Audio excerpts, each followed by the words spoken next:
Hey Tigers, today we are going to unpack Unit 6. So we're going to unpack Unit 6, page 58 for me. All right, and this one is personal financial literacy. And a lot of this is a review from 7th grade. So we will go over the common assessment, but there are also some things that we're going to cover that will not be touched on the common assessment. So we'll do the common assessment first. All right, so number 1 says, Ann deposited $500 in an account that earns 6% simple interest. Shelley deposited $600 in an account that earns 6% interest compounded annually. They leave the money in the account for 4 years. Which statement is true about the two investments after 4 years? Okay, so it looks like we need to be able to do simple interest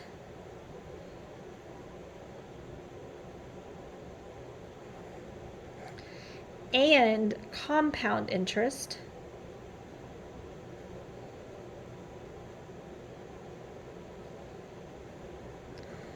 And we need to be able to compare the two.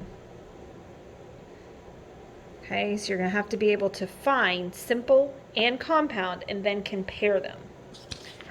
All right, number 2 says David invests $10,000 in a savings account that pays 3.5% simple interest. If David makes no withdrawals or deposits to the account, how much will be in the account after 7 years? Okay, so that's just a basic simple interest problem. Okay, so just a typical simple interest problem. And then question number 3, Garrison deposited $500 in an account that earns 3% interest compounded annually. How much interest will be in the account? How much interest will the account earn after 6 years? So a basic compound interest question.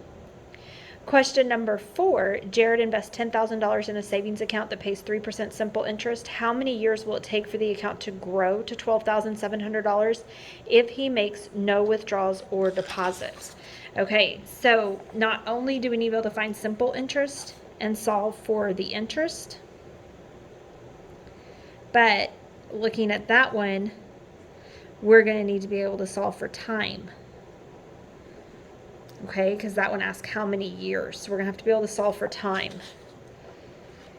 Question number 5, an investment of $4,000 earns 2% interest compounded annually. What will be the value of the investment in 7 years? Okay, so a basic compound interest question. Number 6, Carly deposited $800 in an account that earns 2% interest compounded annually. Laura deposited $800 in an account that earns 2% simple interest. How much will each girl have in their account at the end of 8 years if they make no withdrawals or deposits? So one simple, one compound. You're not really comparing them. You're actually solving each one individually. So it's kind of like 2 questions. Question number 7, Travis invests $25,000 in a savings account that pays 2.75% simple interest. How much interest does he earn each year? So you just have to realize that the time on that one is 1 year. Other than that, it's a basic simple interest problem. And then question number 8, Tran deposited $5,000 into a savings account that pays simple interest. After 1 year, he had $5,200 in his account, even though he made no withdrawals or deposits. What interest rate was the account earning, Tran? Okay, so we're also going to need to be able to find the rate. Okay.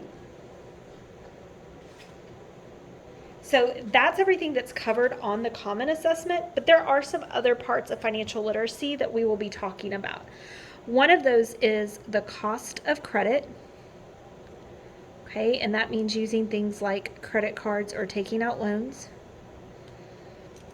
One of the things that we're going to talk about is the cost of college. And just some of the things that you have to think about if you're going to go to college or trade school or any type of further education after high school. They all have expenses and things that you have to pay for. And then the last one that we're going to talk about is methods of payment. And what are some of the pros and cons of different type of payments. Okay, so that's things like, you can pay with cash or a credit card, or a debit card or online banking. So just some of that kind of information. All right, that's all there is to this unit. Hope you have a great day. Bye, guys.